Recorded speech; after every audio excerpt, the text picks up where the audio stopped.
This is Gray Man Media content. In the summer of 2007, what was intended as a one-off creepypasta became something more explosive. It was a random, one-off creepypasta, but it inspired a lot of people. Before long, other entries started popping up, and then one day, someone made a wiki for it.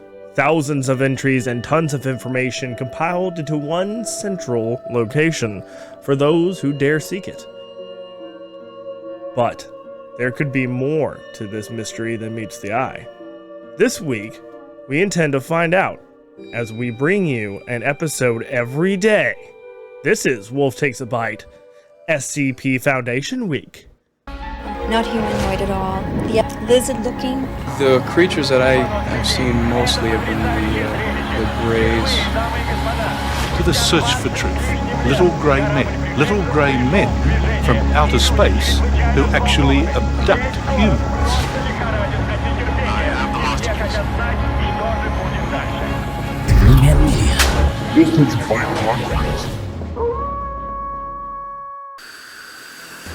And action! And we're back for another episode of the SCP Foundation Week. We have more. We have 3 more. Yeah. Get 3 more every single day for you, baby. Still haven't changed our clothes. Getting a little stinky in here. A little bit. All those chimichangas. Oh, They were good. God, chimichangas sound good. What are we having for dinner? what are you having for dinner? The carnivorous slide is having us for dinner. What am I having for dinner? Gasoline. I wish. That'd be an expensive meal right now. Yeah, really. Talk about $5. Comment below what gas is in your city. You know, it's like $10 out west. Wow. Seen no one up to like 12. That's crazy. Yeah. But not as crazy as this SCP John's about to cover. No, this is the Shy Guy. Shy Guy? Shy Guy. Like from Nintendo? I don't know. Let's find out. Thank you. I'd like to know. Why don't you read one? Really? Why not? You just sit there through what are this we whole doing? week? What the fuck? Normally. All right. This is SCP-096, the Shy Guy. Class is a Euclid.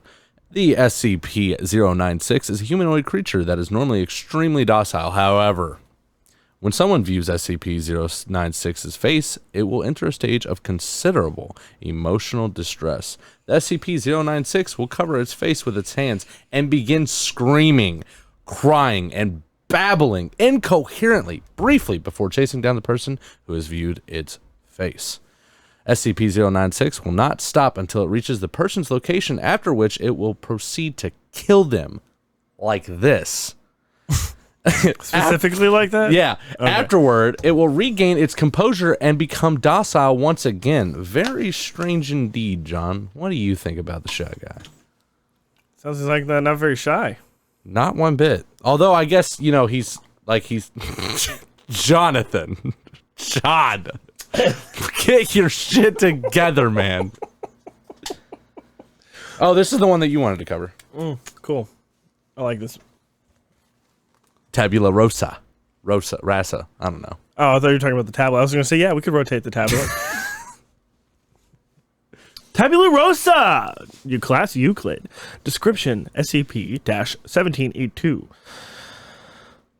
Is a room measuring 42 by 45 square meters in an abandoned apartment complex located in Kiev, Ukraine. Imprints over the archway entering the room read Jindanda Divet or Somdi or 198D. Great.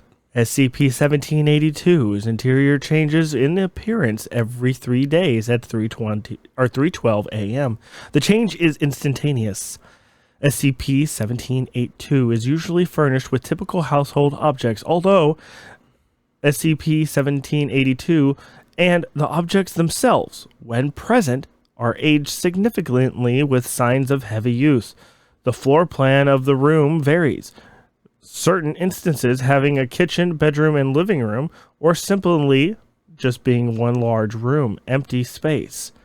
1782 occasionally manifest what appear to be sapient entities and fauna.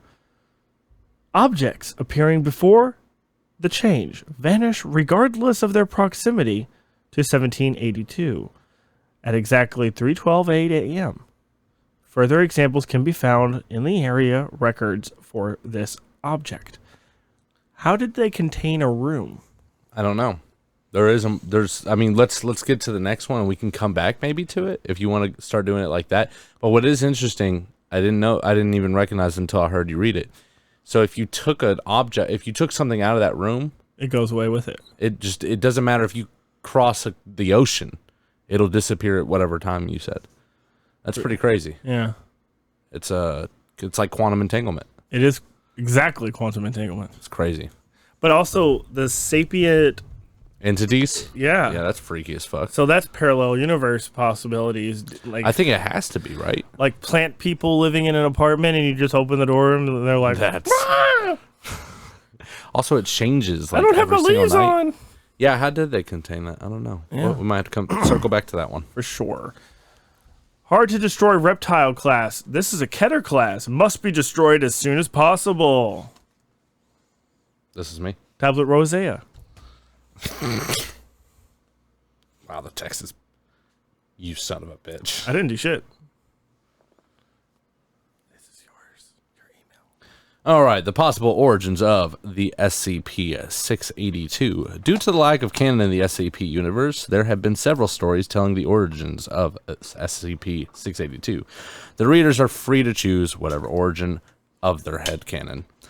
The Dust and Blood headcanon is, or canon, I guess, in the tale, Dust and Blood, SCP-682 is the offspring of the Scarlet King. No idea who he is.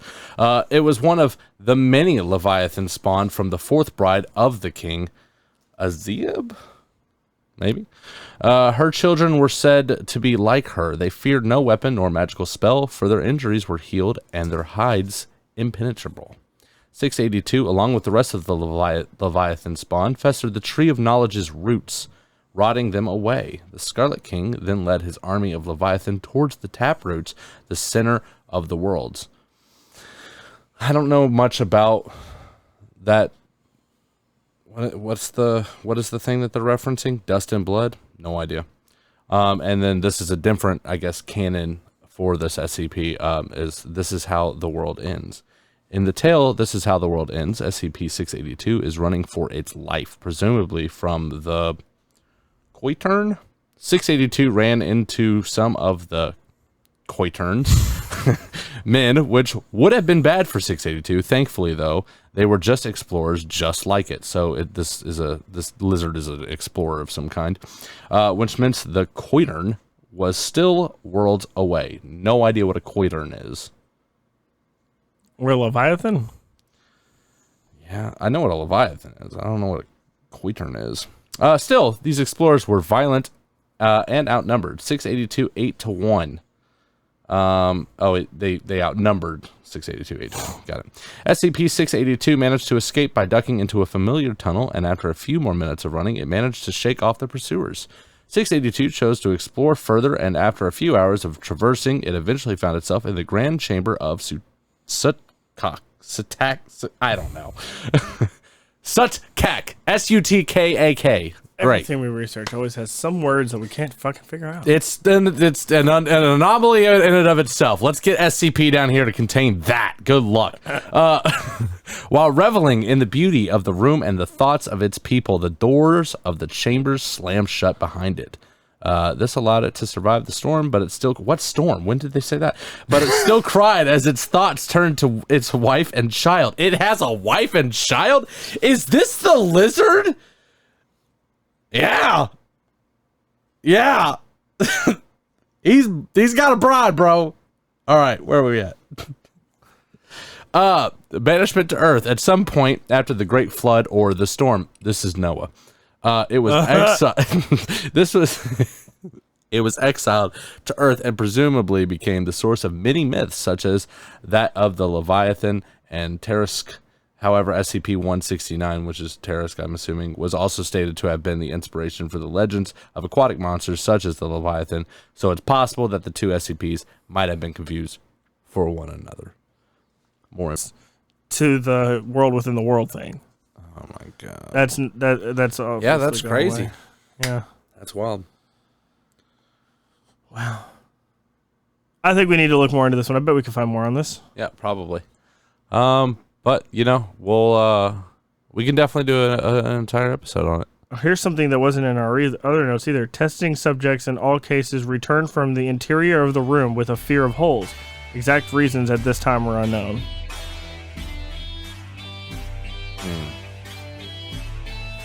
So there's some kind of demon thing in there? Because the video feed of the object inside of the hole reveals a limbs and a head of the object moving slowly up and down. Oh no. Hate that. Yeah, this one's weird. I feel like we need further research on that. Yep. That was a good pick. Absolutely. This is episode 3. That text was really huge. Thank you for day 3, I guess. Yeah. Thanks. Appreciate that. Sorry I was out of order, but if you want to know more about any of these things, let us know. Question everything. See you on the next one.